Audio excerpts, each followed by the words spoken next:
District Court decision with some good news for environmentalists and native activists who've been fighting against a number of different pipelines.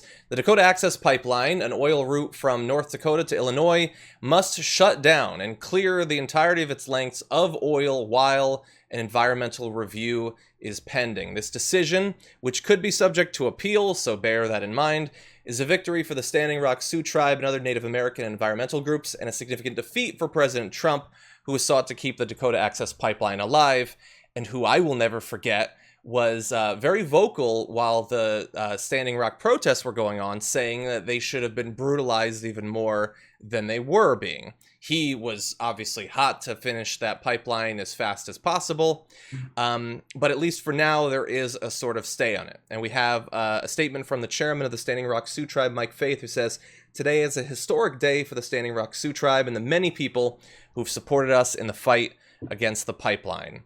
So again, it could be appealed. Yes, it could. Yeah, you're right. Let's take a second to say good, but it could be appealed, and or it could happen that the environmental review is done and they decide it has a small enough. For a second. What's that? They're going to be pumping oil through it again in a few years. You think? Yeah, it's entirely possible. That's my fear. I mean, it really depends on the next administration, because the next administration could stop it. Mm-hmm. But we have not seen it admitted. Even Obama was promoting clean coal and fracking. So I don't really know that Biden, if he has even a chance to do anything, would do anything to protect this land. Yeah, I don't know that he would. Obama was able to be convinced to put holds on a few pipelines for a little bit. And so the oil companies waited and then eventually got it once Trump was in office. Yeah, Biden does not seem like any sort of warrior against dirty energy. So we'll have to see. You know what irks me about this though, John, is that the judge cites, environmental protection, violations, and they need to look at the environment for. Never mind that it's disrespecting sacred sovereign land. Never mind that you're violating the Treaty of Laramie. Okay. Tell me that it's a mile off of the border. It's like your little mean, bratty brother saying, "I'm not touching you, I'm not touching you," and you're right this close. That's what they're doing. "I'm not touching you, you're there." This is just, why is it that the land is more important than the people?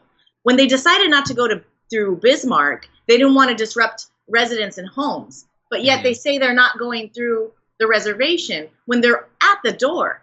Yeah. 100%. And this is a Eurocentric view of what a home is. What is home? It's land. For Native peoples, it's land.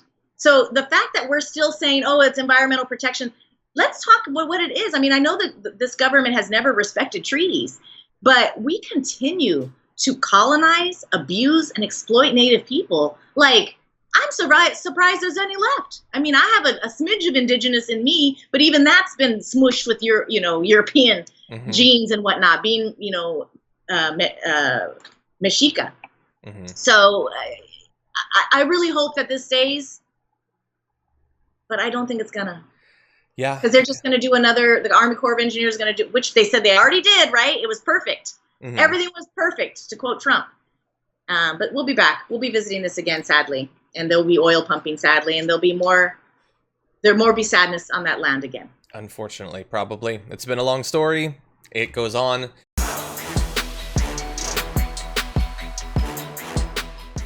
Check out the Damage Report podcast each day, wherever you get your podcasts, whether Pocket Casts or Stitcher or iTunes.